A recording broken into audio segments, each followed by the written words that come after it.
50 টাকার নিচে কি আর এগুলা দেওয়া যায়? এত দামের জিনিস কি আর 50 টাকার নিচে দেওয়া যায়? বেশিরভাগে আসলে না করি না, যতটুকু সম্ভব দিই। হ্যাঁ, এলাচের দাম বৃদ্ধি পেয়েছে। আগে ছিল এলাচের দাম ছিল 3000 থেকে 3200 টাকা, এখন বর্তমানে 4000 টাকা ভালোটা আর কি। আর নর্মাল যেটা এটা হলো 3500 টাকা। কারণ কি এটা তো আর আমরা জানি না, এটা বাহিরের থেকে আসে। এখন বাংলাদেশে ওই কি ব্যাট বা ইয়ার কারণে বাড়ে না কি এর কারণে বাড়ে এটা তো আর আমরা জানি না। এটা জায়গা যারা আনে তারা এটা জানে। এদের উদ্দেশ্য আসলে কি বলবো এখন, আসলে এটা যারা আমাদের দেশের প্রশাসন, এটা আসলে তারা কত রেটে মালটা কিনলো, তারা কীভাবে বানাবে ওগুলি দেখা দরকার। যারা ইম্পোর্ট আসে আসলে কত টাকা দিয়ে মালটা কিনলো, ওটা যদি বাইর করতে পারে তাহলে সব ঠিক হয়ে যাবে। সিন্ডিকেট ভাই, আমরা তো এটা ওই জায়গার খবর তো আর আমরা জানি না সিন্ডিকেট না কি হয়। আমরা ছোটোখাটো ব্যবসায়িক, আমরা 5 কেজি 10 কেজি আনি, এই বিক্রি করি আর এই গুয়াতিমালা, তারপরে ইন্ডিয়া, এইসব দেশের থেকে আনা হয়।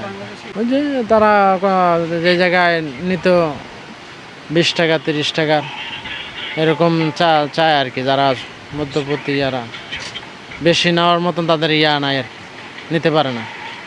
চাহিদা তো অবশ্যই আছে, যেহেতু মুরগি টিয়া খায় তো এটা তো চাহিদা থাকবেই। হয়তো এইরকম চাহিদা মতন নিতে পারে না আর কি, তো কিনা মোটামুটি এইরকম না, বেচা কিনা কম, বেচা কিনা কম এদের পর থেকে। আমরা তো ভালোই আশা করি, কিন্তু হয় না তো এরকম আশা, যতটুকু আশা করি এতটুকু হয় না।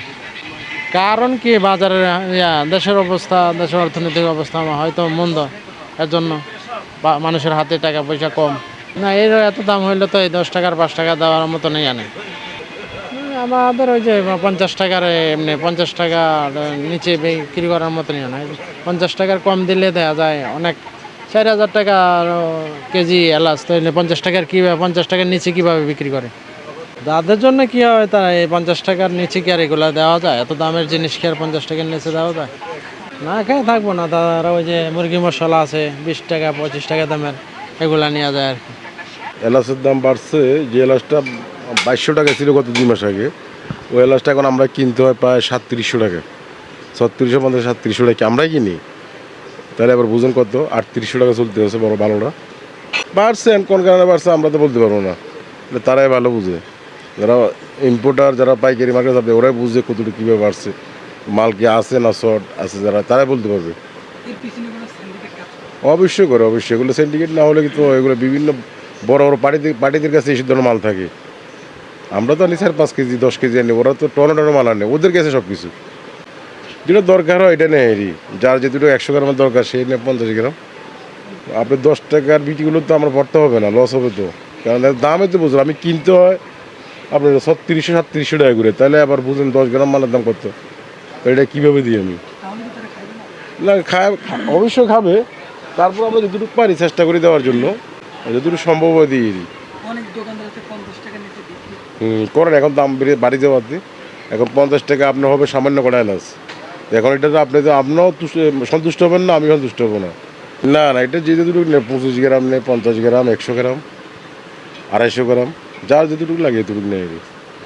না না, এটা তো আমরা আসলে জানবো কীভাবে করেন এটা, এখন আমরা যাই রেট পাই, ওরা বিক্রি করে রেটে। এখন আমরা তো পাইকারি মার্কেট থেকে মালটা কিনি, আমরা তো পাইকারি যারা হোলসেলার এরা তো ইম্পোর্টার থেকে মালটা নেয়, ওরা নেয়, ওরা কোটি কোটি টাকার মাল একসাথে কিনে। আমরা হয়তো বা মনে করেন 20-30 হাজার 50 হাজার টাকা মাল কিনলাম, তা আমরা তো আর এতটুকু কি অগ্রসর দিতে পারি, বুঝলেন না? না না না না না, এই ধরনের না, আসলে বেশিরভাগে আসলে না করি না, যতটুকু সম্ভব দিই, চেষ্টা করি দেওয়ার জন্য, যা হয় মাপে যা আসে। ওরা যদি না এগুলো বাইর করতে পারে তাহলে তো হবে না। ওরা যদি যারা ইম্পোর্ট করে, যারা এলসি খুলে মালটা করে, ওরা কত টাকা দিয়ে কস্টিং খরচ হলো, কত সে সেল করবে, কত বিক্রি করবে, এটা যদি উদ্বোধন প্রশাসন কর্মকর্তারা বাইর করতে পারে তাহলে মনে করেন সাধারণ মানুষের জন্য খুব ভালো হইতো। এখন তো এটা তো এদের ইচ্ছা মতো বিক্রি করে, এখন আমরা যে রেটে কিনে এনে রেটে বিক্রি করি, কী করবো? এলাচ আসলে ইন্ডিয়ান এলাচটা না আসাতে আরও দাম বেড়ে গেছে। ইন্ডিয়ান এলাচটা এখন কম, বেশিরভাগ গুইতিমালা থেকে আসে, গুইতিমালা থেকে এলাচটা আসে বেশি। হ্যাঁ, এগুলো তো ডলার এলসি, তো এগুলো এই জন্য আসলে দাম বেড়ে গেছে।